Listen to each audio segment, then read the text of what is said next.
Greetings! In today's video, I am making a barracuda.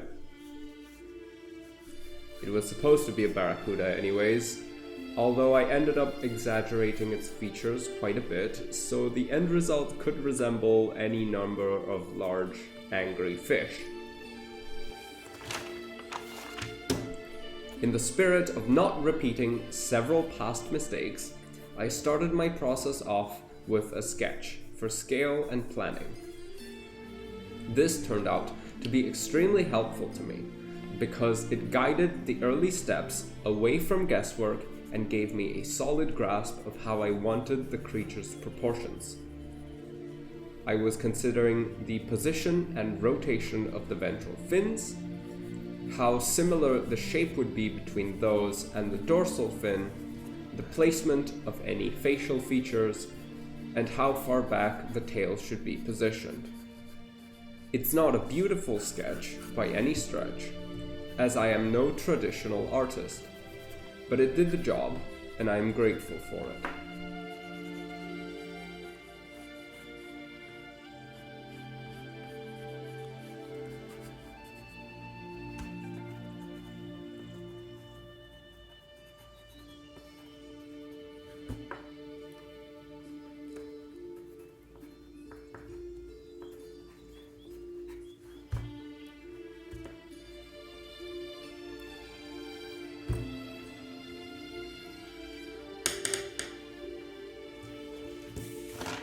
So I moved on to working on the wire shape. One of the issues with bending wire is that you can never make it pointy or sharp enough. The shape of the nose will be a recurring issue throughout the building process. The original plan was to make the top and bottom out of one continuous length of wire, but that dream was soon demolished. Regardless, I carried on, shaping the tail and the belly. At this point, it was time to introduce the first three-dimensionality in the shape of the fins. I had planned initially to attach each one separately, but the solution I came up with was leaps and bounds better. The three fins are one single length of wire that only attaches to the body in two spots. That means 1/3 of the soldering and far less room to make dumb mistakes.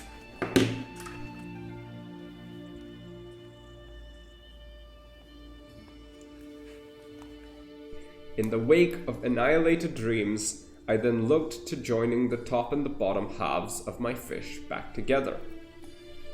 This wasn't a tricky procedure, but an important one to get right, because if the connection hadn't been stable, I would have had a hinge in the center of my build that would have made every later step infinitely more difficult. Here, past me showed you the changes that happened to my soldering iron.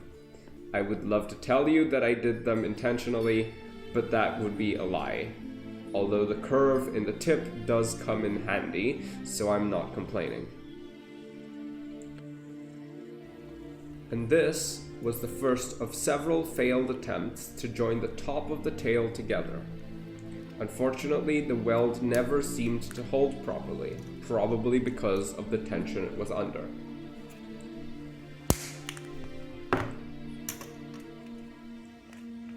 So, it was time to attach the fins to the body, and you can watch me pondering my life choices carefully. The solution I landed on was to not deform the entire fish, but simply make the base of my top fin into a hinge so that I could slide it into place. This joint ended up being very stable, but I was not worried even if it hadn't, as it would have been surrounded by plenty of other things and had no space to move by the end.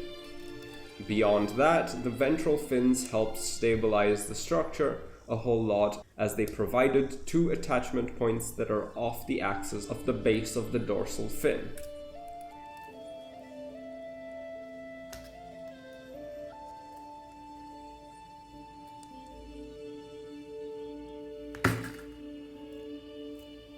I aligned the fins in their place and added a wire for the sides of the body. I then soldered everything together.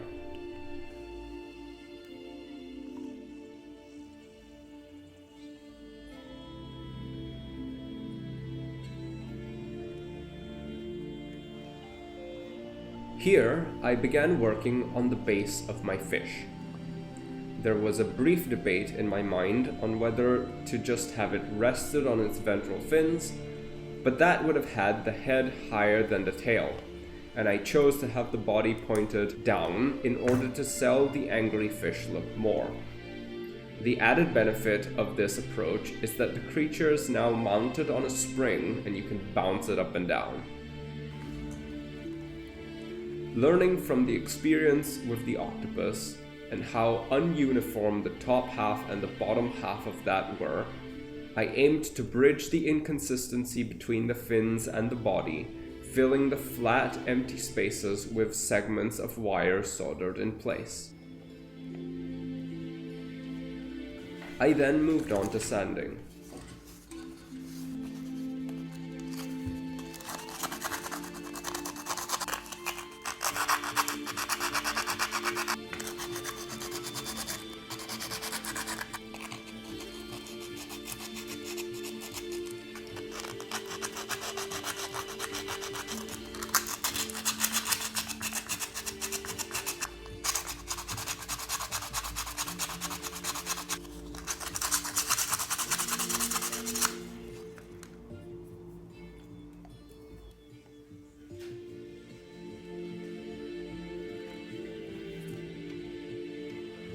The next thing to do was make a pair of eyes.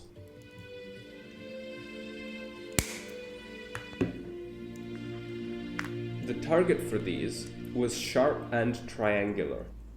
Relatively straightforward as far as shapes go, but the simple shape had a satisfying effect once mounted on the body.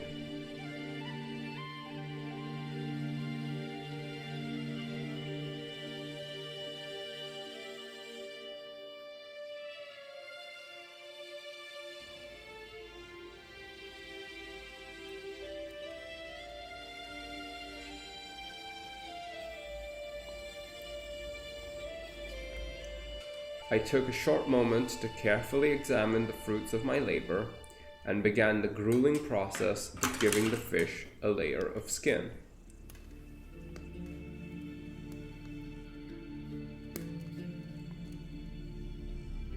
A lot of it I did off camera because I cut my wire length really long, as I wanted the outer layer to be continuous from the tail to the snout.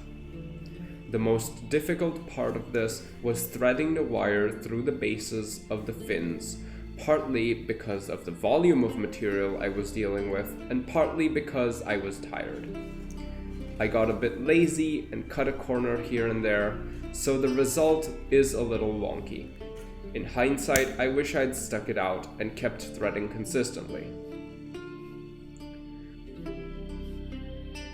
One last remark is that the lower jaw got squished out of shape while wrapping, so it's scuffed, but other than that, it's done.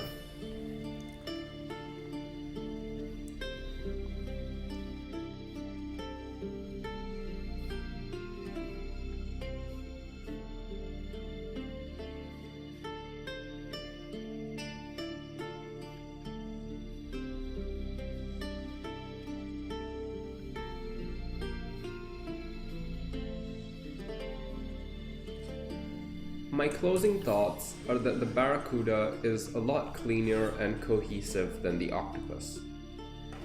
That is in no small part because it's smaller, therefore easier to build, which is a direct result of the planning sketch I took the time to draw. I'm really happy with how the triangular eyes turned out and how the body is curved. The way it angles downwards on the stand gives it the aggressive posture I was looking for.